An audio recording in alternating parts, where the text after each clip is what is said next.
Good morning बच्चों आज हम आपके विज्ञान के पाठ 2 सूक्ष्म जीव मित्र एवं शत्रु के आगे के प्रश्न उत्तर करेंगे। तो आगे के प्रश्न उत्तर देखते हैं। पहला प्रश्न है, सूक्ष्म जीव पर्यावरण का शुद्धिकरण कैसे करते हैं। ठीक है, तो इस क्वेश्चन में देखिए, सूक्ष्म जीव जो होते हैं वो जैसे हम लोग पहले भी पढ़ चुके हैं कि अपघटन का कार्य करते हैं। किसका कार्य करते हैं बच्चों? अपघटन का। ठीक है, तो वो अपघटन का कार्य जो करते हैं उसमें जो कॉम्प्लेक्स या फिर जटिल पदार्थ जो होते हैं उनको सरल रूपों में बदल देते हैं। तो इस तरह से क्या होता है कि जो जटिल पदार्थ सरल पदार्थों में बदल के वह मृदा द्वारा फिर अवशोषित कर लिए जाते हैं, और मृदा जब उसे अवशोषित कर लेती है तो वो पोषक तत्व जो हैं उसके वो पौधों द्वारा ले लिए जाते हैं।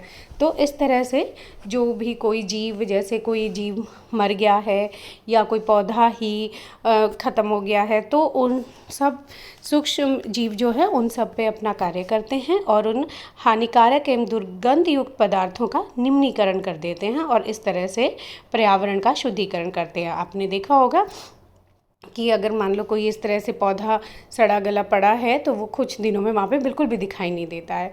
ठीक है, तो वो किस लिए? क्योंकि सूक्ष्म जीव जो हैं वो उसको अपघटित कर देते हैं और अपघटन के बाद वह सब किस में मिल जाता है? मृदा में मिल जाता है। ठीक है, इसके बाद अगला क्वेश्चन देखते हैं। अगला क्वेश्चन है, रोगाणु अथवा रोगजनक सूक्ष्म जीव किन्हें कहते हैं। तो देखो बच्चों, इसमें रोगजनक जो शब्द है, इस शब्द से ही पता चल रहा है ऐसे सूक्ष्म जीव जो रोग को जन्म देते हैं। ठीक है, तो इसका आंसर भी इसी तरह से हो जाएगा कि ऐसे सूक्ष्म जीव जो मनुष्य, जंतुओं एवं पौधों में रोग उत्पन्न करते हैं रोगाणु एवं रोगजनक सूक्ष्म जीव कहलाते हैं। ठीक है बच्चों, इसके बाद आगे देखते हैं। आगे अगला क्वेश्चन है हमारा, संचरणीय रोग से आप क्या समझते हैं। संचरणीय रोग, इससे पता चल रहा है कि ऐसे रोग होंगे जो एक मनुष्य से दूसरे में संचरण करते होंगे। तो संचरणीय रोग कौन से हुए?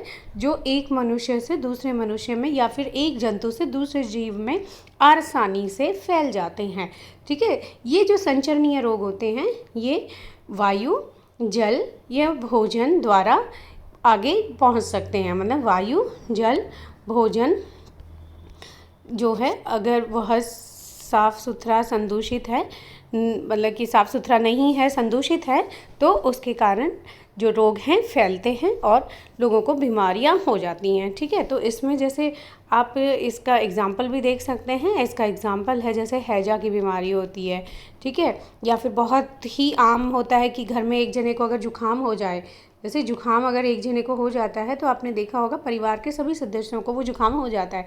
तो ये जो रोग हैं ये क्या हुआ कि एक जने से दूसरे जने को फैल गए, तो इन्हीं रोगों को कहा जाता है संचरणीय रोग। ठीक है, इसके बाद आगे देखते हैं। अगला क्वेश्चन है कि रोग वाहक क्या होते हैं। अब रोग वाहक यानी कि जो रोग को फैलाते हैं। ठीक है, तो ऐसे कीट एवं जंतु जो रोग कारक सूक्ष्म जीवों को एक जीव से दूसरे जीव तक पहुंचाने में सहायक होते हैं, रोगवाहक जीव कहलाते हैं। यहाँ पर ये शब्द छूट गया है बच्चों, ये आप पूरा कर लेना। रोगवाहक जीव कहलाते हैं।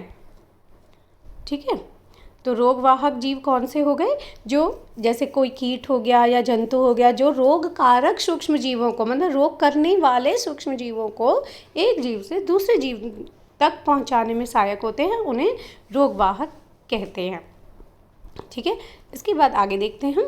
अगला क्वेश्चन है, रोगवाहक जीवों के उदाहरण लिखें। अब जो रोग जब वाहक जो भी कीट या जीव जंतु जो फैलाते हैं रोगों को, उनके कुछ नाम देख लेते हैं। तो इसमें सबसे आम जो होता है वो होता है मक्खी, जो हम सबके घरों में आमतौर पर मिल जाती है, जिसे कहा जाता है घरेलू मक्खी भी। ठीक है, तो घरेलू मक्खी जो है वह रोगों को बहुत बड़ी मात्रा में एक दूसरे की तरफ फैलाती है। ठीक है, तो हमेशा अपना भोजन जो है उसको हमें ढक कर रखना चाहिए, अच्छे से प्रोटेक्टेड करके रखना चाहिए ताकि जो मक्खी हैं वो उन पर ना बैठ सके। आपने देखा होगा मक्खियाँ जो होती हैं वो किसी भी गंदे स्थान पर बैठती हैं, गंदे स्थान से फिर वो उड़कर क्या है, जहाँ गंदे पे बैठी होती हैं वहाँ से सूक्ष्म जीव उनके पंखों पे या उनके पैरों पे चिपक जाते हैं, और जब वो हमारे भोजन पे बैठती हैं तो क्या होगा कि वो जो सूक्ष्म जीव हैं वो वहाँ पर रगड़ के कारण गिर जाते हैं, जिससे हमारा भोजन संदूषित हो जाता है और हम लोग बीमार हो जाते हैं। तो इस तरह से घरेलू मक्खी से हमेशा हमें अपने भोजन का बचाव करना चाहिए। इसके बाद दूसरा है इसमें मादा एनाफिलीज मच्छर। मादा एनाफिलीज मच्छर, ठीक है। ये जो मच्छर होता है मादा एनाफिलीज मच्छर, ये भी रोगवाहक है। ये मादा एनाफिलीज मच्छर किस रोग को फैलाता है? ये फैलाता है मलेरिया को, ठीक है। इसके बाद है मादा एडीज मच्छर।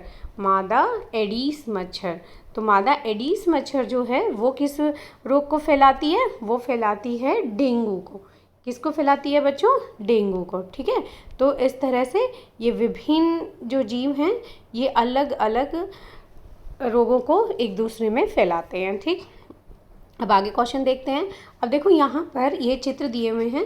ये चित्र जो है आपको देखने से ही पता चल गया होगा। ये सबसे पहला चित्र जो है ये मक्खी का है, ठीक है, जो बहुत सारे रोगों की रोगवाहक होती है, ठीक है। इसमें ये जो नीचे वाला चित्र साइड में दिया हुआ है ये है मादा एनाफिलीज मच्छर। ये क्या है बच्चों? मादा एनाफिलीज मच्छर, ठीक है। ये है मादा एनाफिलीज मच्छर। इसके बाद ये जो दूसरा चित्र आपको दिखाई दे रहा है ये चित्र जो है मच्छर का, ये है मादा एडीज मच्छर। मादा एडीज मच्छर, ठीक है। ये क्या है बच्चों? मादा एडीज मच्छर, ठीक। तो ये दोनों मच्छर जो हैं ये अलग अलग बीमारी फैलाते हैं। जैसे मादा एनाफिलीज क्या फैलाती है? मलेरिया, और मादा एडीज क्या है? डेंगू, ठीक है। अब आपको यहाँ पर दिख रहा होगा कि जो मादा एडीज मच्छर है और ये जो मादा एनाफिलीज है इन दोनों में कुछ अंतर है। हम इन दोनों के अंतर को जानकर इनके बीच में मतलब पहचान कर सकते हैं कि कौन सा मच्छर है ये। तो देखो यहाँ पर ये जो एडीज मच्छर है इसकी शरीर के यहाँ पाँव में आपको दिख रहे होंगे ब्लैक एंड वाइट कलर के बैंड्स, यानी कि ये सफ़ेद, फिर उसके बाद देखो ये सफ़ेद है, फिर ये ब्लैक है, फिर सफ़ेद है, फिर ब्लैक है। इस तरह के ये बैंड्स जो हैं ये मादा एडीज मच्छर में होते हैं, ठीक है। तो इस तरह से हम पहचान कर सकते हैं कि एनाफिलीज मच्छर कौन सा है और एडीज मच्छर कौन सा है, ठीक है। इसके बाद हम आगे देखते हैं।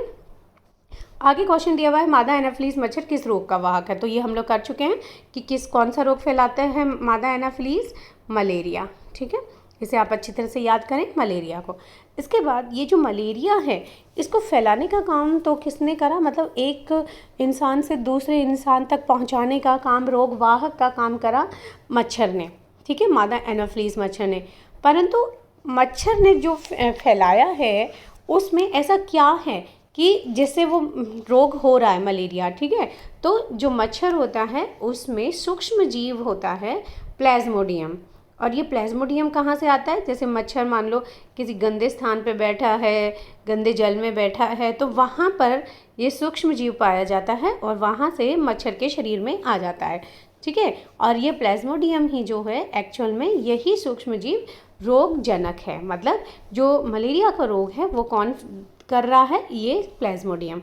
और अगर हम लोग इसकी वर्ग की बात करें कि ये कौन से वर्ग में आता है प्लाज्मोडियम जीव, तो ये जो सूक्ष्म जीव होते हैं उनके प्रोटोजोआ वर्ग में आता है। कौन से वर्ग में आता है? प्रोटोजोआ वर्ग में, ठीक है। तो प्रोटोजोआ वर्ग का ये प्लाज्मोडियम जो है सूक्ष्म जीव होता है जो मलेरिया रोग का रोगजनक होता है, ठीक है। और इस प्लाज्मोडियम का रोगवाहक कौन है? मादा एनाफिलीज मच्छर, ठीक है। उसके बाद आगे क्वेश्चन दिया हुआ है मादा एडीज मच्छर किस रोग का वाहक है। तो अभी हम लोगों ने पिछले क्वेश्चन में पढ़ा था कि मादा जो एडीज मच्छर है वो डेंगू का रोग का वाहक होती है, ठीक है। इसके बाद आगे देखते हैं। आगे क्वेश्चन दिया हुआ है खाद्य विषाक्तन कैसे होता है। खाद्य विषाक्तन, देखो नाम से ही पता चल रहा है बच्चों कि कुछ चीज़ विषाक्त हो गई है, और वह कुछ चीज़ क्या है? हमारा भोजन। खाद्य मतलब भोजन। तो जब हमारा भोजन संदूषित हो जाता है, उसमें विभिन्न सूक्ष्म जीव हो जाते हैं, तो वो हमारा भोजन जो है ना खाने लायक नहीं रहता है, और वह भोजन हमें खाना भी नहीं चाहिए क्योंकि उसमें बहुत सारे विषैले पदार्थ उत्पन्न हो जाते हैं, ठीक है। तो ऐसे भोजन को हमें बिल्कुल भी नहीं खाना चाहिए। तो देखो यहाँ पे आंसर लिखा हुआ है कि हम जो भोजन करते हैं अगर वह सूक्ष्म जीवों द्वारा संदूषित होता है तो खाद्य विषाक्तन हो सकता है। सूक्ष्म जीव ऐसे भोजन में विषैले पदार्थ उत्पन्न करके भोजन को विषाक्त बना देते हैं, जिससे खाने से हम भयंकर रूप से बीमार हो जाते हैं। ठीक है, तो इसलिए हमें जो भी भोजन है उसे हमेशा अच्छे से साफ़ सुथरी जगह पे साफ़ स्वच्छ हाथों से बनाना चाहिए और साथ में उसको ढक कर रखना चाहिए। ठीक है, इसके बाद अगली हेडिंग देखिए, अगला क्वेश्चन जो है वह है खाद्य परिरक्षण। खाद्य परिरक्षण के कुछ उपाय एवं विधियां लिखिए। तो खाद्य परिरक्षण के उपाय विधियां जानने से पहले हम लोग थोड़ा सा ये जान लेते हैं कि खाद्य परिरक्षण होता क्या है। तो खाद्य परिरक्षण जो होता है बच्चों कि हम अपने भोजन को किस तरह से लंबे अरसे तक उसे सुरक्षित रख सकते हैं।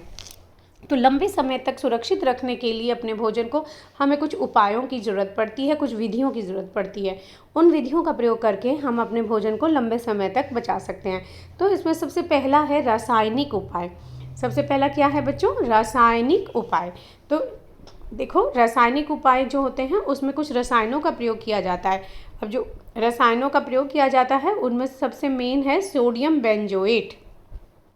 सोडियम बेंजोएट ऐसा रसायन है जो हमारे भोजन को बचा के रखता है। ठीक है, तो इसी के अलावा दूसरा है सोडियम मेटाबाइसल्फाइड। तो सोडियम मेटाबाइसल्फाइड और सोडियम बेंजोएट ये दोनों नाम आप लोग याद करेंगे। ठीक है, इसके बाद अगला है नमक। नमक के द्वारा भी हम अपने भोजन को सुरक्षित रख सकते हैं। जैसे हम लोग इमली खाते हैं, है ना, उस इमली में अधिक मात्रा में नमक लगा दिया जाता है जिससे कि वह लंबे अरसे तक साफ़ सुथरी रहे, उसमें कोई सूक्ष्म जीव ना पनपे। ठीक है, इसी तरह से आम है, आम का जैसे अचार डाला जाता है, ठीक है, तो उसमें भी अधिक मात्रा में नमक होता है तो इसलिए वो बचा रहता है। या फिर आंवला है, तो इन सब चीज़ों में क्या डाला जाता है? नमक ज़्यादा डाल दिया जाता है। इस तरह से जो मांसाहारी लोग होते हैं, जैसे जो मांस मछली खाते हैं, उन लोग भी अपने भोजन को नमक लगा के सुरक्षित रख सकते हैं। जैसे यहाँ पर आपने ये चित्र में दिख ही रहा होगा, ये मछलियाँ जो हैं इन पे नमक लगाया गया है ताकि ये जल्दी से ख़राब ना हों। ठीक है, इसके बाद हम लोग आगे देखते हैं। अगला क्वेश्चन है वही क्वेश्चन है, उसका अगली विधि है कि खाद्य परिरक्षण की नेक्स्ट जो विधि है वह कौन सी है। तो इसमें है अगली चीनी। ठीक है, तो चीनी जो है उसके द्वारा भी हम अपने भोजन को सुरक्षित रख सकते हैं। अब इसको चीनी के द्वारा आप सोचोगे कैसे रख सकते हैं। तो चीनी जो होती है उसको जब हम अधिक मात्रा में किसी पदार्थ में डालते हैं तो क्या होता है कि वो उसकी नमी सोख लेती है, नमी को अवशोषित कर लेती है, तो यानी कि उस पदार्थ में नमी की कमी हो जाती है। ठीक है, तो इसलिए जैम हो गया, जेली हो गया या स्क्वैश जो होते हैं, जैसे यहाँ पे चित्र में दिखाया हुआ है कि इन सब में जैम जेली आपने सबने खाए भी होंगे, बहुत अधिक मात्रा में मीठे होते हैं। तो उनमें क्या डाला जाता है? वो फ्रूट्स के बने होते हैं और उन फ्रूट्स को अधिक मात्रा में चीनी में मिक्स किया गया होता है जिससे कि वह सुरक्षित रहते हैं। ठीक है, इसके बाद अगला है तेल एवं सिरके का प्रयोग। तो तेल और सिरके का प्रयोग आपने देखा होगा, आमतौर पे आपके घरों में आपकी मम्मी जो हैं या आपके दादी नानी बड़े जो होते हैं वो अचार बहुत अच्छा डालते होते हैं, है ना। तो वो जो अचार होता है उसमें क्या डाला जाता है? तेल डाला जाता है। ठीक है, अचार के में तेल के अलावा सिरका का भी प्रयोग किया जाता है। तो हम अपनी बहुत सारी सब्जियां, फल या मछली या मांस का परिरक्षण तेल और सिरके द्वारा कर सकते हैं। इसके बाद जैसे यहाँ पर ये चित्र में भी आप देख सकते हो कि यहाँ ये चित्र में क्या करा हुआ है कि ये इन फ्रूट्स को बहुत ज़्यादा ठंड में रखा हुआ है, मतलब इन पे ये देखो बर्फ़ सी जम रही है। तो इसका मतलब क्या हुआ कि ठंड में भी जो भोजन है वो हमारा सुरक्षित रह सकता है। आप लोगों ने घरों में भी देखा होगा, फ्रिज में हम लोग खाना रख देते हैं बचा हुआ, तो क्या है वो किस लिए रखा जाता है? ताकि भोजन खराब ना होए। ठीक है, तो अगला उपाय हमारा इसी से संबंधित है कि गर्म एवं ठंडा करके भी हम अपने भोजन को सुरक्षित रख सकते हैं। ठीक है, तो गर्म करने में कैसे सुरक्षित रख सकते हैं? जैसे कि घरों में दूध होता है, तो दूध जो होता है वो कच्चा दूध जो होता है उसमें बहुत सारे सूक्ष्म जीव होते हैं, पर उसको उबाल दिया जाता है। तो दूध को उबाल कर हम क्या कर सकते हैं? उसे संदूषित होने से बचा लेते हैं। ठीक है, और इसी तरह से हम बहुत अधिक ठंड में यानी फ्रिज में अपना भोजन रख देते हैं, उससे भी वह सुरक्षित बच जाता है। ठीक है, तो इसके बाद अगला उपाय देख लेते हैं। देखो अगले उपाय में यहाँ पर ये चित्र दिया हुआ है, जैसे ये फ्रिज जो है, इस फ्रिज में सामान रखा हुआ है तो इससे पता चल रहा है कि ये जो भोजन है ये सुरक्षित है हमारा। ऐसे ही ये यहाँ पर देखो, ये फ्रूट्स जो हैं इनको सिरके के पानी में रखा गया है, ठीक है। तो सिरका जो है वो इनको सुरक्षित रखेगा। इसके बाद आगे अगला क्वेश्चन है पाश्चरीकरण क्या है। तो पाश्चरीकरण की जो विधि होती है वह भी एक तरह से खाद्य परिरक्षण की विधि होती है, ठीक है। और ये खाद्य परिरक्षण की पाश्चरीकरण वाली जो विधि थी, ये विधि लुई पाश्चर जो वैज्ञानिक थे उन्होंने इसको खोजा था, इसीलिए उन्हीं के नाम से इसको पाश्चरीकरण कहा जाता है। लुई पाश्चर जो आपने पीछे भी पढ़ा था, जिन्होंने किण्वन की खोज की थी, ठीक है। तो उन्होंने किण्वन के साथ साथ में पाश्चरीकरण विधि के बारे में भी बताया था, ठीक है। अब यहाँ पर ये देखो, ये जो आपको ये ड्रम सा दिख रहा है, इसमें ये पाश्चरीकरण की विधि से दूध को तैयार किया जा रहा है। इसमें क्या होता है कि हम लोग मतलब कि जो 70 डिग्री सेल्सियस पे, कितनी डिग्री सेल्सियस पे बच्चों, 70 डिग्री सेल्सियस पे दूध को उबाला जाता है। उसे 15 से 30 सेकंड के लिए उस तापमान पे गर्म किया जाता है, ठीक है। उसके बाद उसे एकाएक ठंडा कर लिया जाता है। ये इसमें बहुत इंपॉर्टेंट है कि उस दूध को गर्म करके एकाएक ही ठंडा करना है, एकदम से उसे ठंडा करना है, यानी बहुत ही ठंडा वातावरण होना चाहिए जिसमें इसको एकदम ठंडा किया जाए, और फिर उसे पैकेट्स में डाल लिया जाता है ना।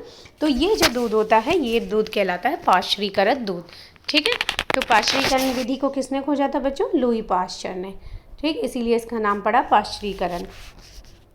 इसके बाद अगला क्वेश्चन भी यही है कि पाश्चरीकरण की प्रक्रिया किसने खोजी थी? लुई पाश्चर ने, ठीक।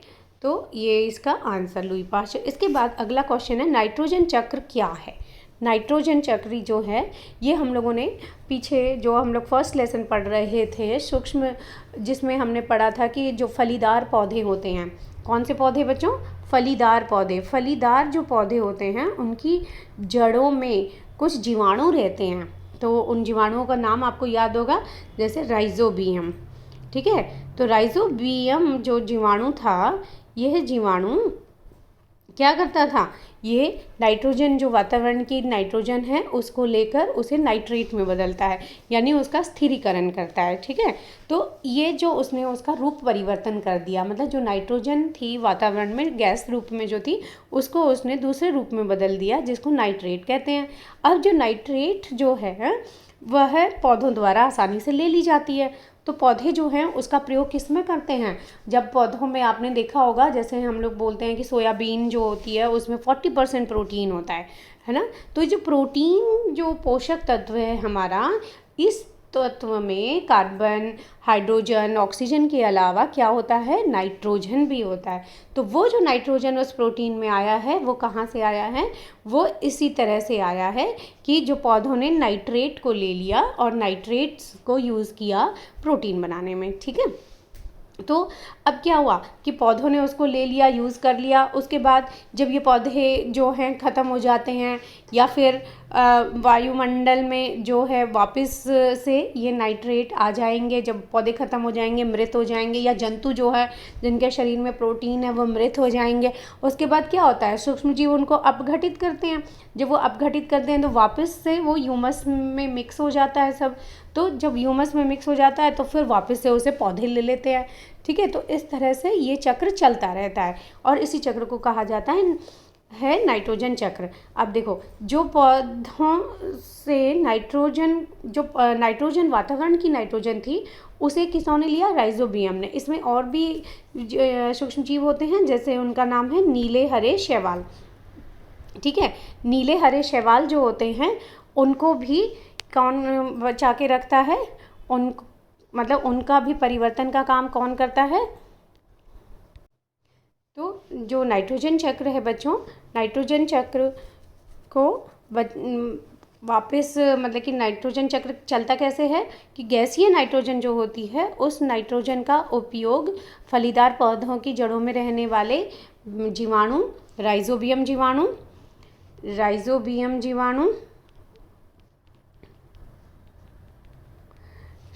जीवाणु और साथ में नीले हरे शैवाल जो होते हैं वो इनका प्रयोग करते हैं। ठीक है, उसके बाद वह पौधों द्वारा उपयोग कर ली जाती है, प्रोटीन बनाने के काम आती है नाइट्रेट के रूप में वह नाइट्रोजन। और उसके बाद जब पौधे मृत हो जाते हैं या फिर जीव जंतु मृत हो जाते हैं तो वो वापस से उसमें बदल जाते हैं।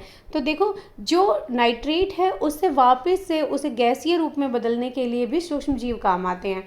जैसे उसका एग्जाम्पल है सूडोमोनास। तो ये जो जीव होते हैं ये भी नाइट्रोजन को, मतलब कि नाइट्रेट के रूप में जो नाइट्रोजन है उसको वापस से बदल देते हैं नाइट्रोजन गैसीय रूप में।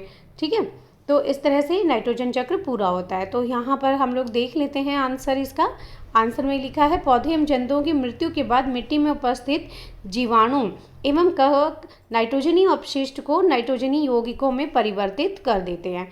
ये यौगिक पौधों द्वारा पुनः उपयोग कर लिए जाते हैं। कुछ विशेष जीवाणु नाइट्रोजनी यौगिकों को नाइट्रोजन गैस में परिवर्तित कर देते हैं जो वायुमंडल में चली जाती है।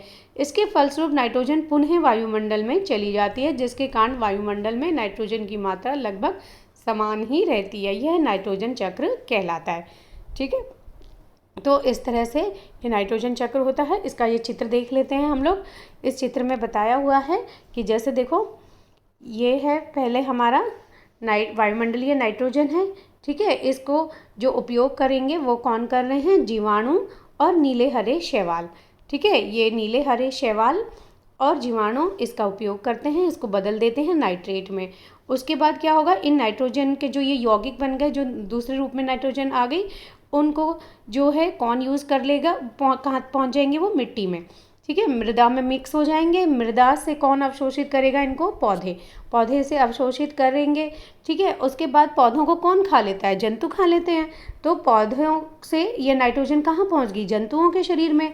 और जंतुओं के शरीर से फिर जब जंतु मृत हो जाते हैं या जीव कोई मृत हो जाता है तो वापस वह नाइट्रोजन जो है अपशिष्ट के रूप में आ जाती है और वहाँ से फिर उसको वापस जो जीवाणु हैं मतलब मिट्टी में अपघटित कर देते हैं और वहाँ से फिर गैस के रूप में वापस जीवाणु या सूक्ष्म जीव जो हैं नाइट्रोजन गैस के रूप में उसे बदल देते हैं, जैसे नाइट्रोजन जो है गैसीय रूप में आके वापस वायुमंडल में आ जाती है। तो इस तरह से ये चक्र चलता रहता है। ठीक है, अब यहाँ पर देखो एक और वो बताया हुआ है कि वायुमंडलीय नाइट्रोजन जो है उसका स्थिरीकरण एक और तरीके से होता है, जिसे कहा जाता है तड़ित द्वारा।